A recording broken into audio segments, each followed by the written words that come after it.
You're listening to the Millennial's Choice Show, Canada's most trusted podcast on all things real estate, finance, and entrepreneurship. Here's your host, Matthew Ablacan. What's going on, everybody? Welcome to another episode of the Millennial's Choice Show, where we talk about all things real estate, finance, and entrepreneurship. We got a special episode today. You may have heard in the past some of our recent episodes where we titled them What Grinds Our Gears in Our Business. Basically, this is a healthy therapy session between two brothers in the same industry who work together. But today we've got a very special one because it's kind of like a follow-up we're doing on something we did recently where on social media went viral. A lot of agents, a lot of real estate agents, supported it. A lot didn't. They hated it. They said we were full of crap and made fun of us. And there's some comments maybe we can read on that video because they were very hurtful. But at the same time, we're big boys. We can handle it. And we don't blow smoke. We've been doing this for 12 years. It's our own brokerage, our own brand. We're building a business. We're not blowing smoke, you guys. So we have a lot of value to share. And we want to get into these topics in a little bit more depth. And today, the focus is going to be on part-time versus full-time real estate agents, mortgage agents, and mortgage brokers, as well as talking about how somebody who has, let's say they're a licensed realtor and they have specific experience with buying rental properties, for example, if those two realtors, there's two realtors, they both sell rental properties, one of them has experience because they're an investor themselves and one of them doesn't, how that could affect the transaction and that experience with the client. We're going to get into that in more depth because that's what rubbed some people the wrong way. And you know what? What's coincidental? I was wearing the same blazer in that recording. Now that I remember. Oh my gosh. So this is going to go viral. Wearing the same blazer. They're going to say something else about what I'm wearing.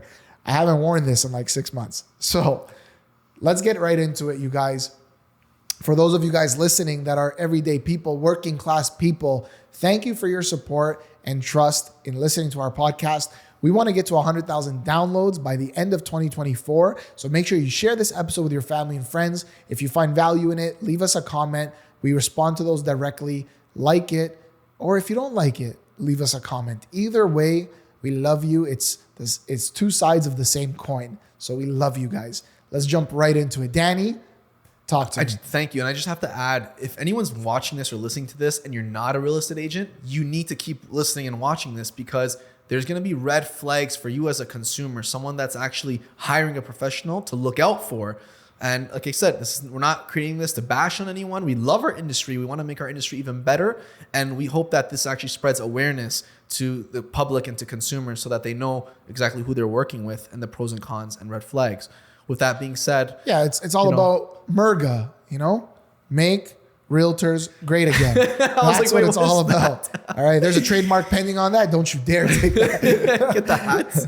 Make realtors. Now, here's the thing. We say real estate. That is our core pillar, you guys. We have our own real estate brokerage. Been at this game since I was 19 years old, 12 years later.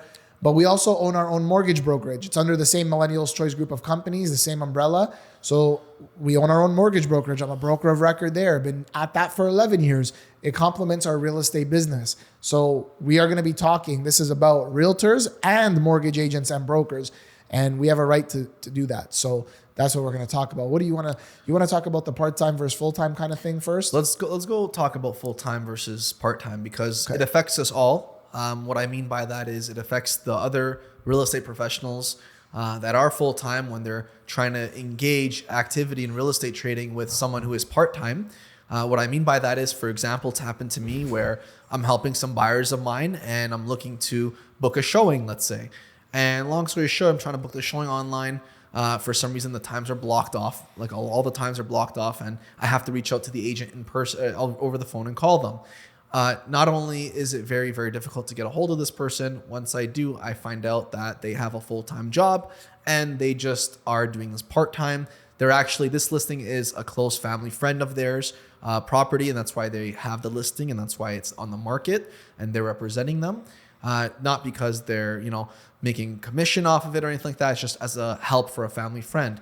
This obviously affects me, the agent that's helping the buyers, because not only did it take some time to get a hold of this person, that person also is not making it easy for us Watch this. They're not making it easy for prospective buyers to actually see the place.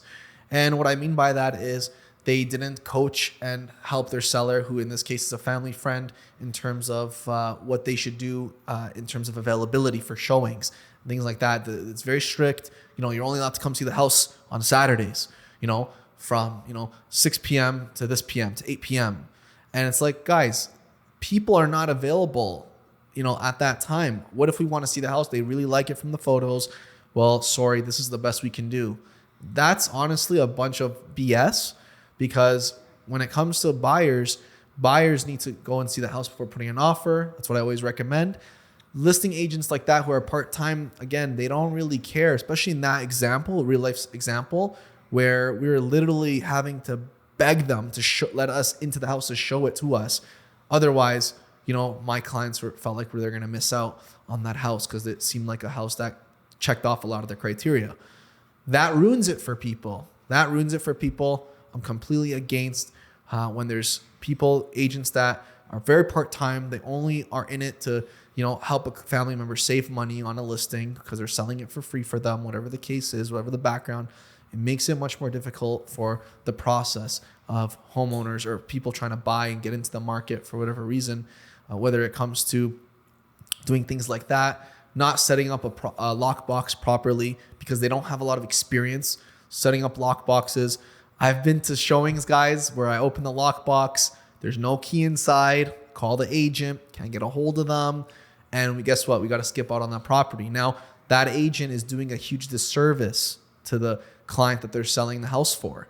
When a buyer agent is there with their clients, people that might potentially buy the house, and they can't get in. Why? Poor planning or no planning at all. Whether, there's no key in the lockbox. I've seen where you can't find the lockbox and there's no easy description of where the lockbox is located for condos primarily. You can't just put it on the handle, on the front door handle.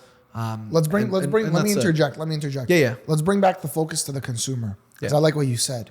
So how does this affect you if you were to hire a part-time agent who is distracted with other things, naturally so? They have another job. How does that impact you as a consumer listening to this, as somebody who has purchased real estate investments, that you need to hire an agent to maybe find a tenant, to maybe sell the property, to hire a mortgage agent or broker to help you get a mortgage, refinance the mortgage, etc. This affects you in a number of different ways. Think about it. If this agent is part-time and now their attention is distracted and the focus is shifted on so many different things, number one, a guy like Danny trying to get a hold of somebody, it's a very big inconvenience. And in a situation where there are multiple listings, even buyers might get turned off and say, I don't trust this agent and therefore I don't trust their client, because look at the process they've made us go through just to see the house. What are they trying to hide? There's things that can come up that will deter buyers naturally, okay? The other thing is, when you're hiring a part-time realtor, mortgage agent, broker, they're not 100% committed to you. They're 1 foot in and 1 foot out.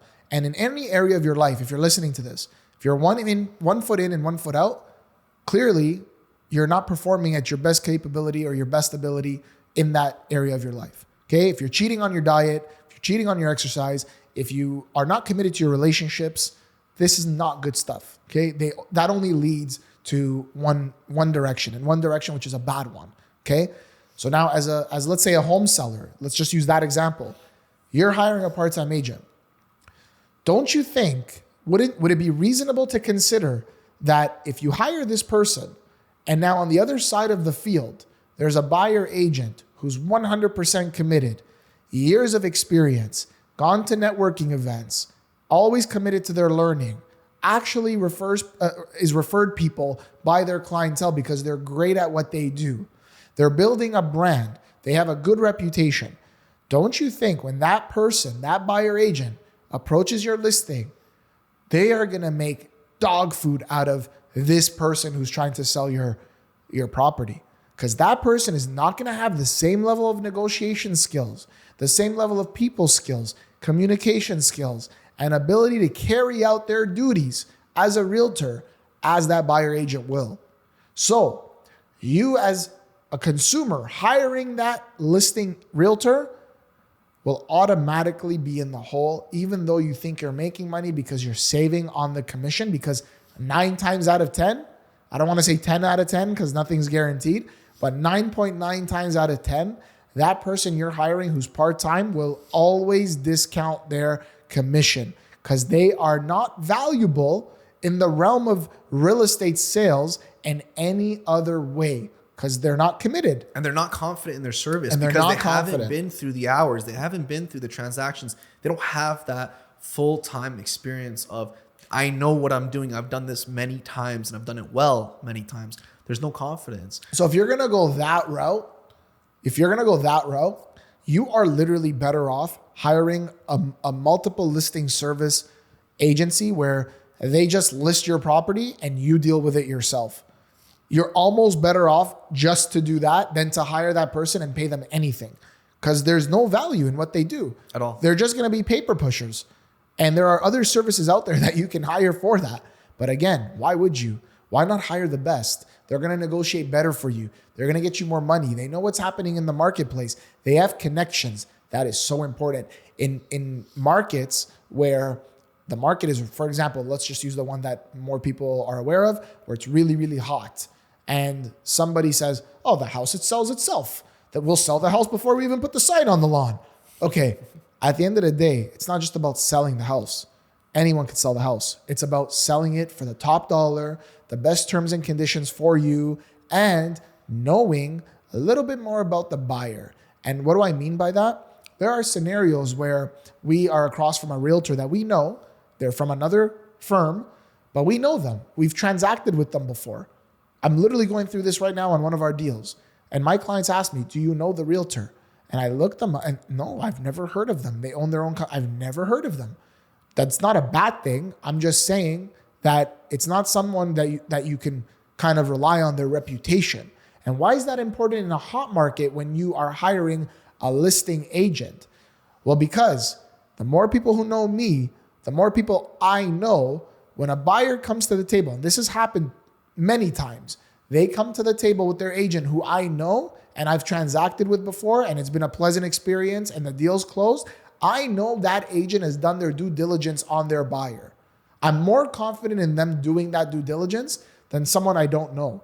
And so when that agent tells me in a hot market where there's 20 offers, Matt, trust me, we may be, not the highest price. We may be in second place, but this person's going to close. I know they're going to get the mortgage. I know they're good for it. Here's the proof. Here's how I know, et cetera, et cetera. Versus people that literally, this happened to you on one of your own personal investments. Yep. The guy did the deal and never showed up with the deposit. Yep. They signed and accepted the agreement of purchase and sale with you, and they didn't show up with the deposit and they went MIA. I've had agents submit offers to us out of the blue. We call them to counter. We call them to try to get a hold of them to talk. We email them. No response. The offer expires the next day. No correspondence. Zero. And my client goes, wow, that's weird. I go, yeah, most of the time, those are part-time people that suck. They are not good realtors. They could even be full-time and that happens sometimes. Yeah. But point is, you want to mitigate your risks in these transactions, you guys. There's a lot of risk when it comes to this stuff. That's why realtors have errors and omissions insurance, because mistakes happen. You want to mitigate that. You want to get the most money for your property. You want your best interests covered. You want that. And I think you can, there's no way that, this is where we're going to get a lot of heat for this. There is no way that a part-time agent can deliver equally as good as a full-time agent who's actually committed to this business. Not a full-time agent that sits at home and does nothing all day. Not those agents. I'm talking a guy like me, a guy like Danny. There's no way, no, not even close. The full-time people don't come close. But part-time, run away. You're comparing like apples to orange. Like it's different. It's not the same Bro, thing. you're comparing apples to Hilroy paper. That's literally what you're comparing. It's not even in the same realm of comparison. Exactly. It's a categorical error. You can't even compare it. Yeah. But on that note, like there's even other people that are, this is good for anyone that's listening that's a consumer again, because this is stuff on the back end you might not hear about. No one really talks about this. They kind of want to hear it, make it hush hush. But guys, we're here to give you the real truth. That's all it is. And there's been times, watch this, there's been times where I have had a listing and another listing agent that has a listing in the same building has called me. So a realtor called me asking me for help about their listing. Guys, that's a problem. I'm sorry. Like the thing is, I'm the type of person where I'm not full of myself. I will absolutely help anyone. So I helped him. I gave him advice and I said, here's what I think you should, here's what I'm doing. Here's what I think you should do. But again, up to you. You know, I'm not going to tell you how to do your job. But guys, come on, that's a problem. Imagine if I was a seller hiring a real estate agent, and then on the back end, the real estate agent calls Matthew and says, or calls me and says, hey, you know, I need help with my listing. That's your job though. For you to call another realtor and say, I need help, there's a disconnect there. That really means you're not really sure of what you're doing. You're not confident. You don't know what you're doing. So let me jump in because this is where we took heat on the last video. Yeah. Danny's not talking about new agents that are inexperienced. No. That require some sort of guidance. But here's the problem with those agents as well. Why are you calling Danny or Matthew for help? Isn't that why you have a broker of record? Isn't that why you joined the brokerage? Isn't that why you flaunt your brokerage being the top 1% agency? When they say top 1% agent, you guys, they're not referring to them. Agent refers to the brokerage, okay? And then when they say top 1%, they're referring to within that brokerage network of other exact brokerages. So for example, if Millennial's Choice had 5 offices, we are the top agent, not in all of real estate in Ontario, but amongst the 5 brokerages that we have that are part of the Millennial's Choice family. So watch out for this. So new agents, we're not talking about you. We've all been new. Anytime someone gets their license, they're a new agent. We've all been there.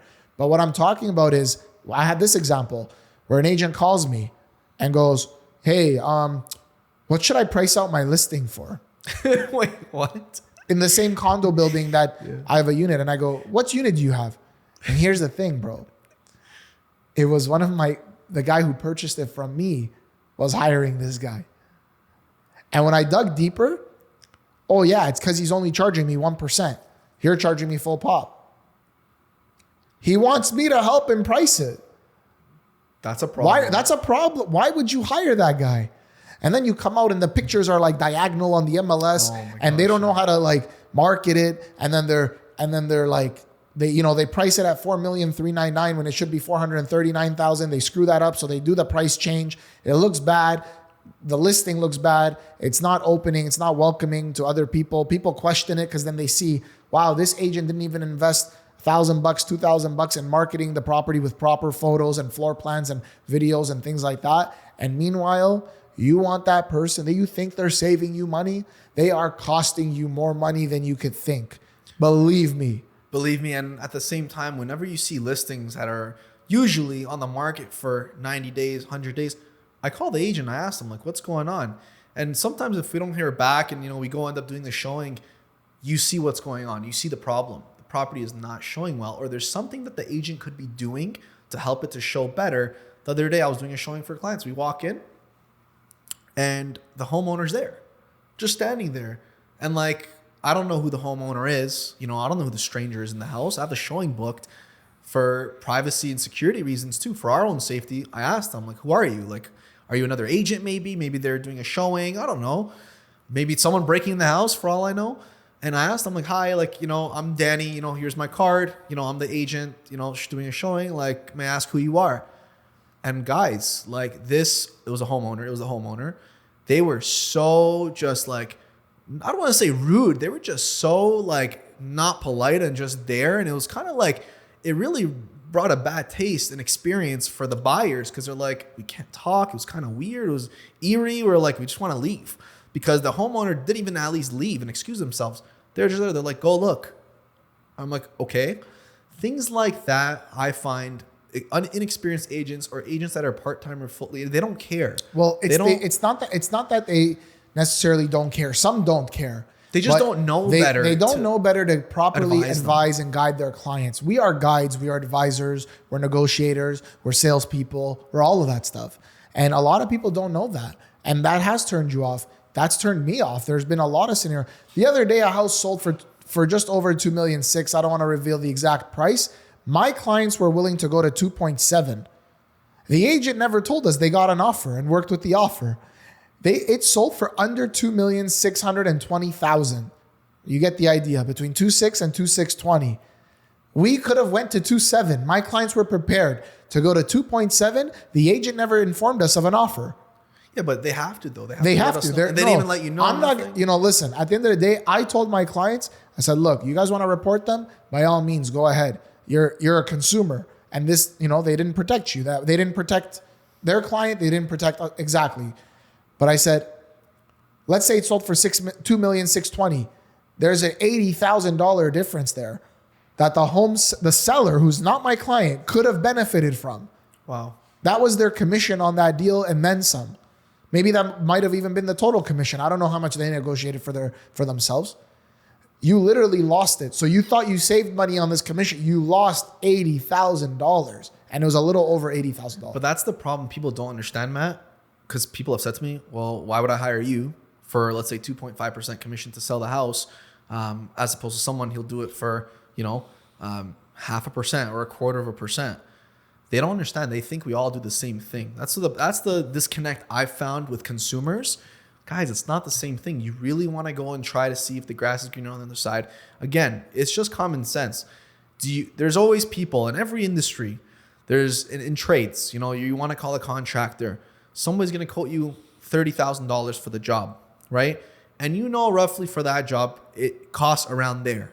You could hire that person. They have a great reputation, thousands of Google star reviews, whatever the case is. They're going to get the job done. You're just going to pay for it. Then there's the other guy. He comes in late, says this and this and this. I can do it for you for $15,000. How do the numbers work? How is that guy going to be able to do it for so cheap? That person needs to cut corners somehow, some way. I'm talking if you know for sure roughly where the ballpark should be for that kind of renovation, whatever the case is, someone's offering significantly less, let's say $10,000. Guys, they're going to half-ass it. Let's be real. They're going to half-ass it, whether it's with material, whether it's with the labor, whether they're going to drag it on for a very long time, come only on the weekends, and it's going to take 3 months, 4 months to get done when it normally should take 1 week. Why would you put yourself through that? Again, you can do that for real estate as well too.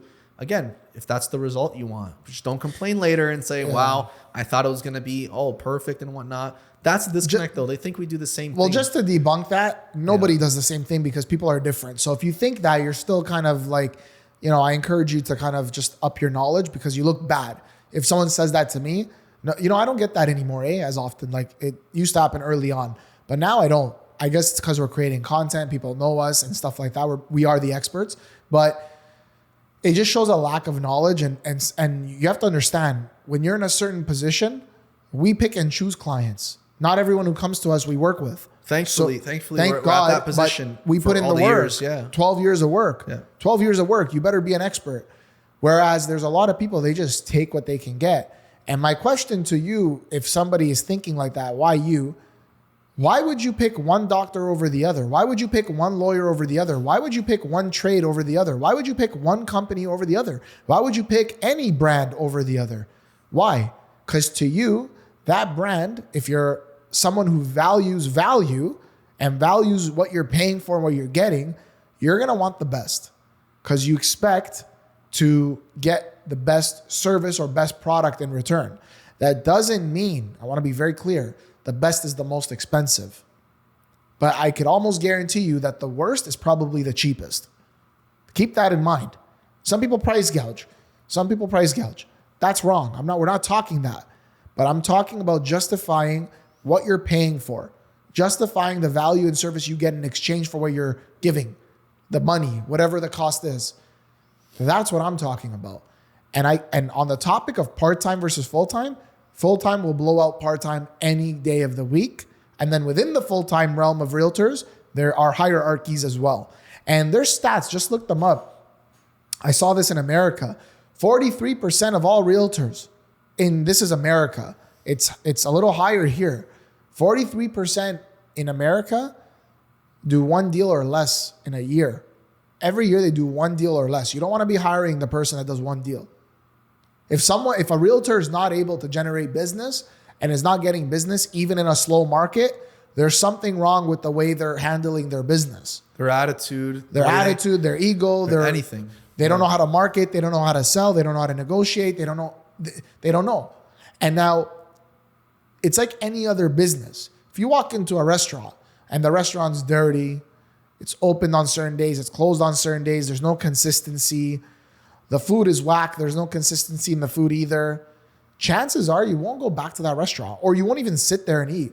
There have been times I go and I'm like, yeah, no, not happening. I'm not doing this to myself. You know?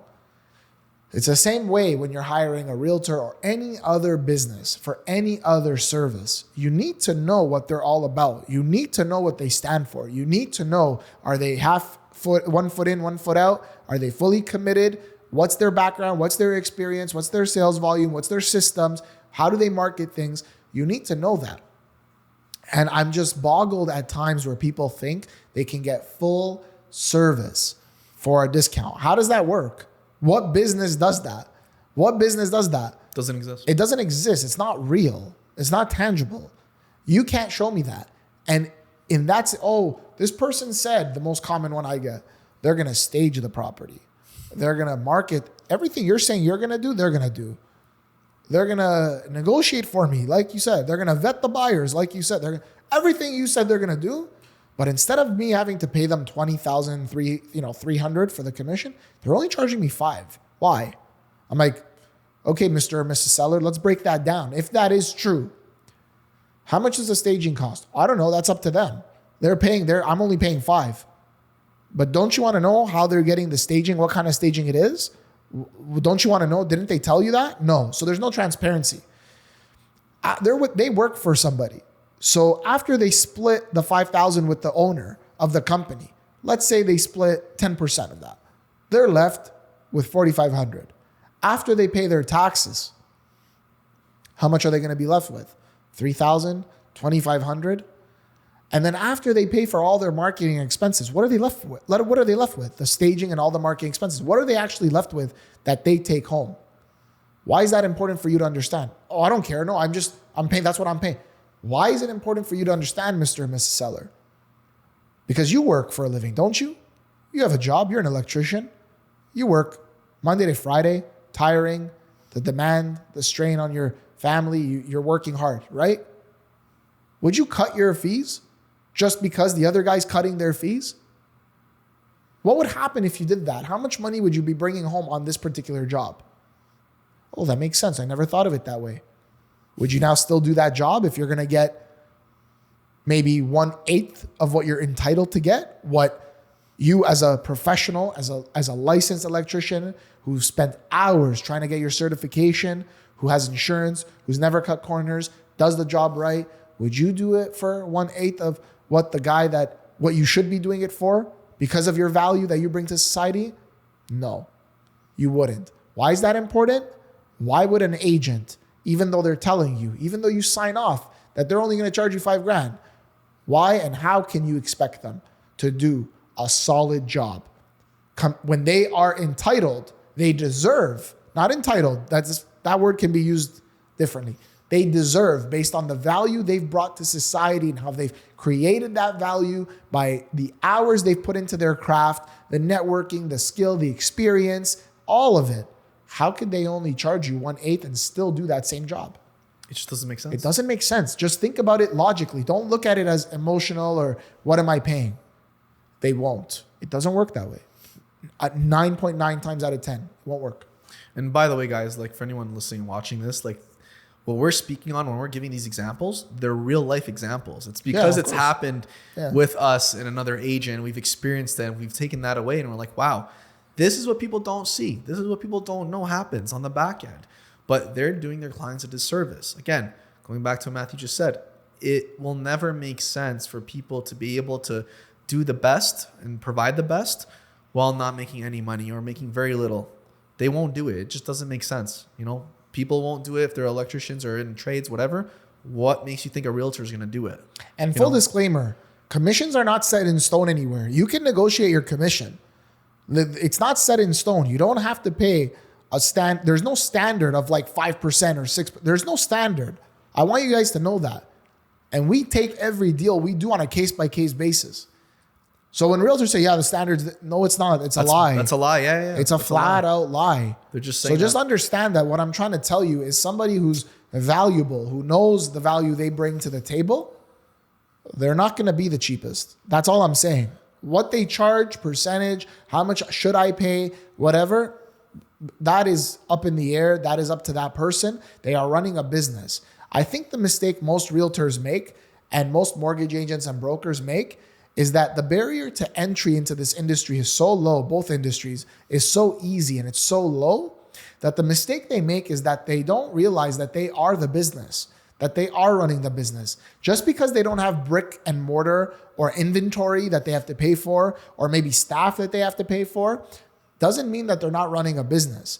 They are running a business, meaning they need to invest in their business. They need to put systems in place. They need to provide sales and marketing advice and tips and strategies, and do sales and marketing for their own business to generate more of people walking through their door, even if that door is not a physical one. They don't realize that. And I think those types of realtors have done a really big disservice to guys like us who are actually building it and putting our money where our mouth is the right way, like you would build any business. And are here to help people, because oftentimes whenever, you go introduce yourself, I find as soon as I say, I have my own real estate business, right away, they say, oh, are you a real estate agent? Right away, I feel like there's a negative connotation to real estate agent, realtor, because of how many bad experiences people have had with part-time agents or people that just don't care about people. Well, now you have to get creative, right? Like I wrote a book with Kevin Harrington. That gives us huge credibility, right? You have to get creative. Millennial's Choice. Oh, wait, so you're not under XYZ company? No, we're completely independent. So why would we do this? If we're not going to build a brand the right way, if we're not going to build our business based on 90% repeats and referrals, why would I wouldn't want to do it. I don't have 100 agents, 200 agents here, charging them $500 a month, $1,000 a month, and making money sitting on my butt all day. That's not what I'm doing here. We're building a brand, a real brand, a boutique brand, and a brand that is direct to consumers. In order for me to be successful at that, I need to take care of my consumers. That's how it works. Otherwise, it falls apart. So there's a lot of smoking mirrors on real estate. There's a lot of guys and girls creating content, but yet they've never sold real estate. They've never gone through the hurdles. They wouldn't know one step of the process on how to help clients when they're in a jam. And you know who's to blame for this? Our governing body, our regulators, our associations. Because all they're doing, most of them, and I'm sure there's a lot of good people at these places. I'm not dissing the people, but I'm saying that the system needs to be adjusted and amended so that you get rid of the bad apples. You can't just penalize somebody $10,000 when they've made this mistake consistently if they're charging consumers $20,000. They'll take the $10,000 loss and still make the other money, and then you made them go do a bullshit course again, a repeat course. A guy robbed us of $40,000 of our commission. We have to go deal with that now. Why? He's a scumbag. And the regulator made sure they decided on the case. This is public knowledge. You can look into it. That they go and they agreed with us that they go and take update courses. Now, guess what happens to the commission? We screwed up. It was our mistake. It's never happened to us. It's our mistake. We didn't apply to one of the boards that's in charge of the commission because the regulator's not. We didn't know that. We didn't apply within 90 days after the deal closed.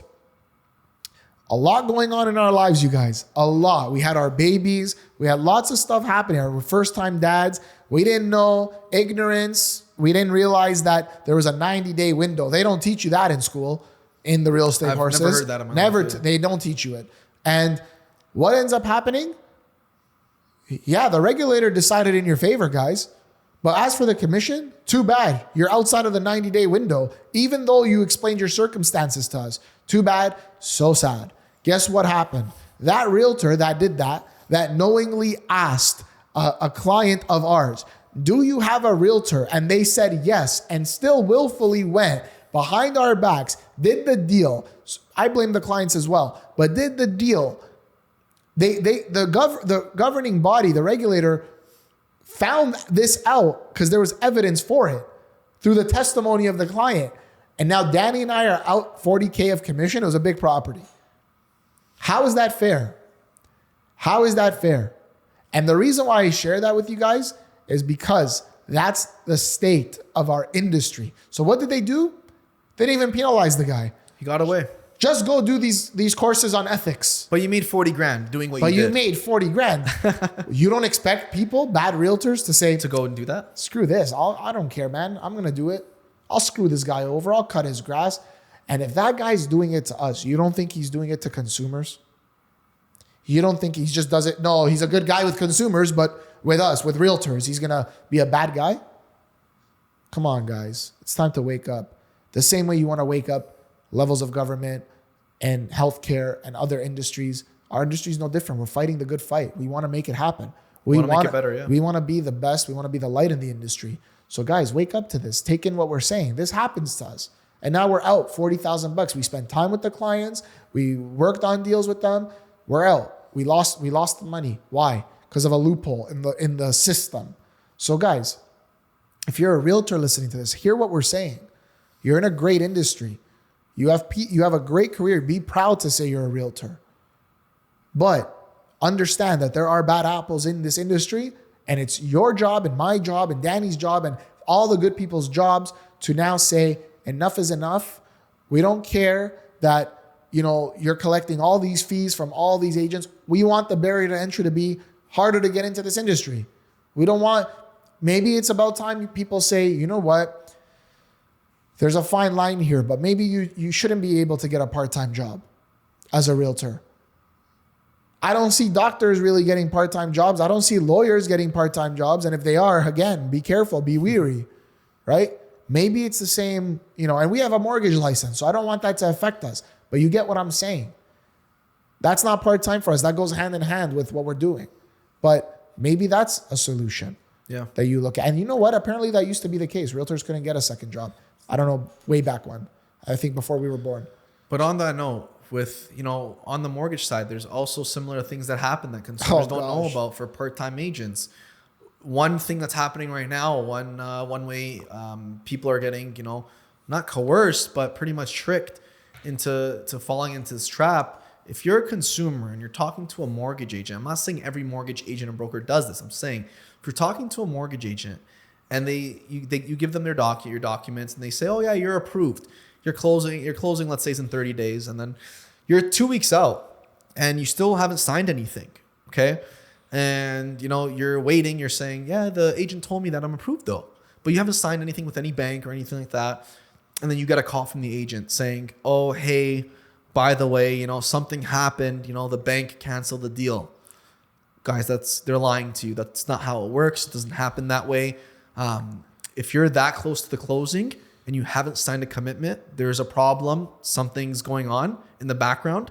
And what you have to do is get a second opinion. Talk to another agent, go to the bank, get different opinions and see what's going on, because that person's not being truthful.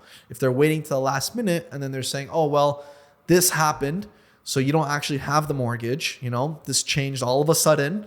So now what you have to do is, buyer, whatever you bought, you have to go and get a private mortgage because it's the last minute. I can't bring you to another bank. You got to get a private mortgage. I know it's shitty, but I do have to charge a fee for that because the private mortgage bank doesn't pay us anything, obviously. So, my fee is $10,000. It's very normal. It's the standard. I got to charge you $10,000. And then obviously the private lender has to charge you their fee. Their fee is $20,000. But what I'm not telling you is $10,000 of that $20,000 that the lender's charging you, 10 of that is mine. So I'm really making $20,000, but I'm not going to tell you that. You have to sign these forms or else you're going to lose your deposit of $100,000. Guys, that's what happens. It was on the news. A lot of people don't know that. It was on the news though. It's on the news. Yeah, people are starting to learn about it. Because a lot of you guys want to listen to the news. Go look at it. So when you're going to an agent, whether it's a realtor or mortgage agent, listen, if something is off, if they're part-time, they're not going to be in it fully. It's on the mortgage side, going back to what I just said, guys, there's red flags you have to look out for. And if you're using somebody that came from a referral, just do your research on them. What do the people that they've helped say about them? Look at the reviews. Yeah. Do your due diligence. Is that really how it works? How's the process laid out?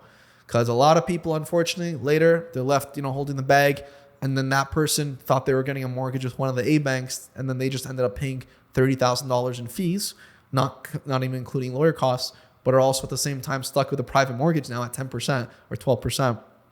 That happens a lot. A lot. So again, not taking shots at the industry. We love what we do. We love the mortgage industry too, because without the mortgages, we're not able to help people finance properties, right? And you need to make sure you're working with the right people. You need to make sure you do your due diligence and you're not just kind of taking someone's word for it. So I just had to let that out because we're dropping really gold nuggets here, guys. For anyone that's a consumer listening, like this is real stuff that's happening. Yeah, be very wary, you guys. And then just on another note, this is the video that went viral when we said, most agents don't own real estate. That's literally what I said. But it's true though. It's true. They don't. So I think the biggest haters that I got on that video were the guys that don't own real estate. And they were just mad about it. Listen to me very carefully. I'm going to clarify this.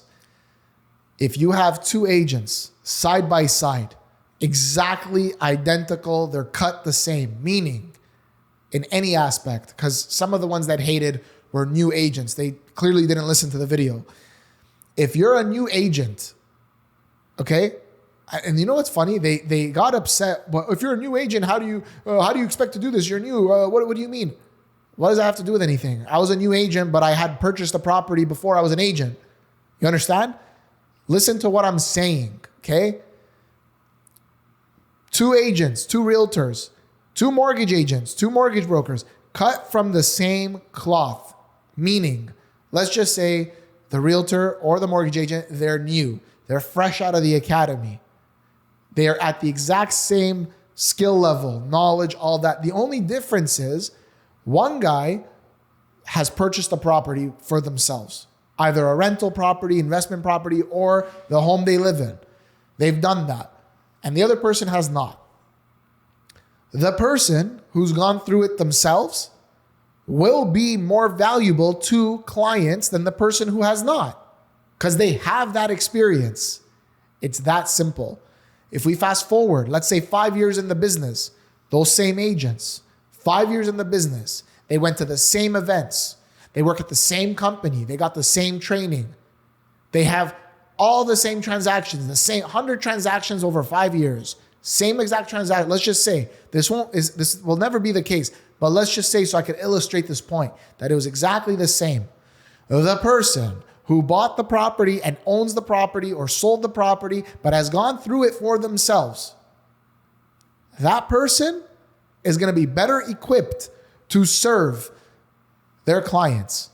Because I had one guy, what do you mean? I have young guys here, they're killing it. They're making way more money than the experienced guys. What are you talking about? They're clearly doing something right that the older guy or more experienced guy or maybe less experienced but has been in the industry longer is not doing. Understand what I'm trying to say, guys.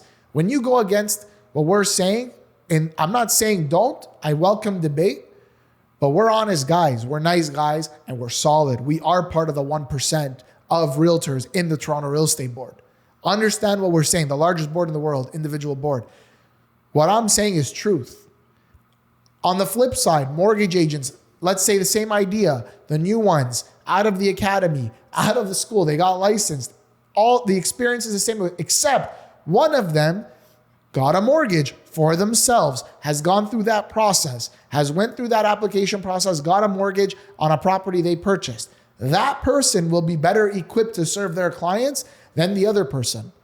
If all other things are equal, that's what I'm trying to say. I'm not saying the other guy got better training, but has never got a mortgage for themselves. I'm saying everything equal. One of them got a mortgage for themselves, one of them didn't. But that's what I'm trying to say. But do you think people are gonna disagree with that? Like, they go look at that video. Yeah, but like that doesn't make sense. Though. Like, I feel like that's common sense, though, man. Like, not only do they disagree with that, they insult you personally. And as I said, we're big boys. We'll take it. But at the end of the day, just be smart. Like, you look bad. Like, I got, and the example that I brought in the video, in all fairness, was a realtor that has tenants. Someone who's a realtor who has tenants. He's a landlord or she's a landlord as well, but they're also a realtor and they help their landlord clients find tenants. That realtor that is a landlord and has tenants will be better suited to find tenants than another realtor who could be great at what they do, who could be equal to that realtor in every other aspect, but has never managed a rental property of their own, has never had a rental property, has never managed tenants, has never found tenants for themselves, that person that has the tenant will be better off on behalf of the consumer finding them a tenant.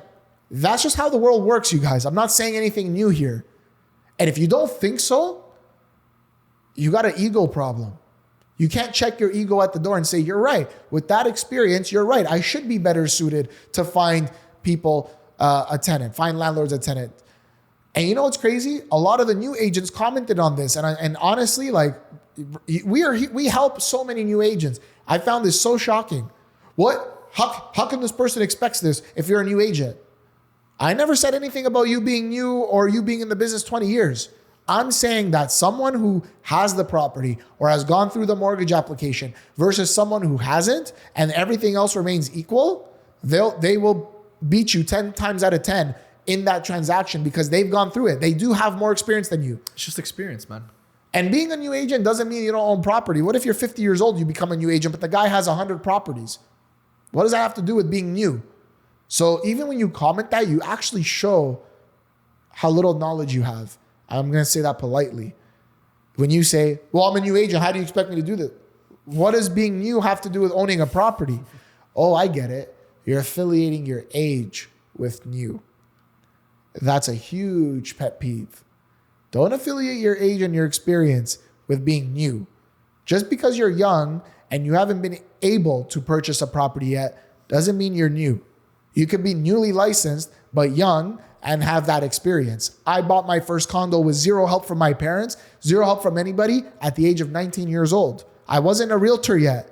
And then I became a realtor. But having gone through that process, I was able, that's what led to a lot of our early successes. I was able to show people the opportunity of pre-construction real estate. Why? Better than most realtors who didn't do that. Now everybody 12 years later is jumping on that bandwagon. Why? Because I went through it myself. And I was new. So I just want to be clear about that. That makes a lot of sense. It just grinds my gears, bro. There's a lot of stuff that grinds my gears, and I'm hoping, this does spread more awareness, especially to consumers.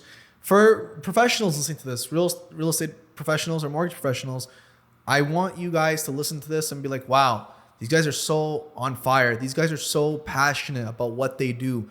I want to be like that. If you're not like that, if you don't love what you do, please, honestly, stop doing what you're doing. I can't stand it when I see people anywhere, at a restaurant, wherever it is, and they just hate their lives. They're miserable, and they're there so miserable. You see it, you feel it. It ruins the experience. Don't do that for people that are trying to either purchase something that, consists of all their financial savings, or help them get a mortgage, which, is going to be one of the biggest things that they do in their lives, right? Please don't ruin that or sour that experience for people that are good people that want to, have a good experience, doing a pleasant experience as much as possible. If you hate what you do and you're just doing it to earn money quick on the side, please just leave. Just go on OnlyFans. On OnlyFans, do whatever you want. I don't really care, but do whatever you want. Stop. We got to stop this together, guys. Honestly, we got to stop this because it's criminal. It's criminal, and they're getting away with it. That's the problem. That's the problem. They're getting away with it. Stop. I don't want people to get away with it, bro. You want to do the crime? They should pay for the time. They should do the time. No, but actual, I'm serious. Jail time, not here's like Matthew said. All you have a $10,000 fine. All you have to do is, hey, we catch you doing this kind of stunt, and you can't prove that, hey, the lender changed the deal at the last minute because of something they found that the borrower didn't disclose. Reasonable things. That's different. If you're doing a scam like that, like the guys that, CBC found, where they had the hidden cameras. What happened to those guys? What happened to those realtors? They have brokerages. Some of them have brokerages of hundreds of agents underneath them. They're all in on it. A lot of people are in on it. What happened to them?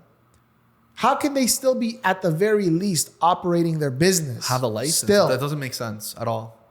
Yeah. Or the guys that were saying, don't worry about the mortgage. Don't worry about the mortgage. We have people at the banks that do the fraudulent paperwork. What? That's what led to the financial crisis in 2008 and 2009. That affects everybody, you guys. Most people think, oh no, it's just a white lie, or mortgage fraud is it's a crime. What happened, guys? Let's build our society back together, not for you or for me or for him, for our kids, for their kids. This is what really has woken me up to this stuff. Ever since becoming a dad, I don't want to leave the world in a worse place than I found it. Real talk. I look at my kids, I'm like, how can I just live a selfish life one day, just work, grind, this and that, do all these things, and then one day never fight the good fight, never be involved in politics, never be involved in the economy and society and what's going on in our communities? How can I just only focus on my ambition and not leave the world in a better place than I found it? No, that's what it's going to take. And if there's scumbags, there are scumbags. And if there's scumbags that you see, bro, you find, you report them. Report them. Do that, because they shouldn't be in any industry. If you're at your job, you see your employer doing something, figure it out, or you're part of the problem. And I'll leave it there. That was great. That was a good session right there. And if you're still listening to this, again, thank you so much. We love you guys. We appreciate you guys.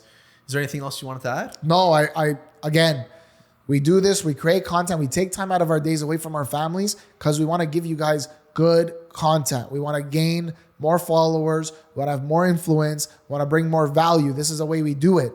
This is one way we're getting better at what we do. And by talking about it, we repeat it, we get better ourselves. So thank you for giving us that opportunity. Share with your family and friends, you guys. And we've got lots of content. Check it out. If you're interested in learning about mob stuff and mob stories and politicians and this and that, check out our other channel, The MC Show. You're going to love that one too. So until next time. And we're out. We're out, guys.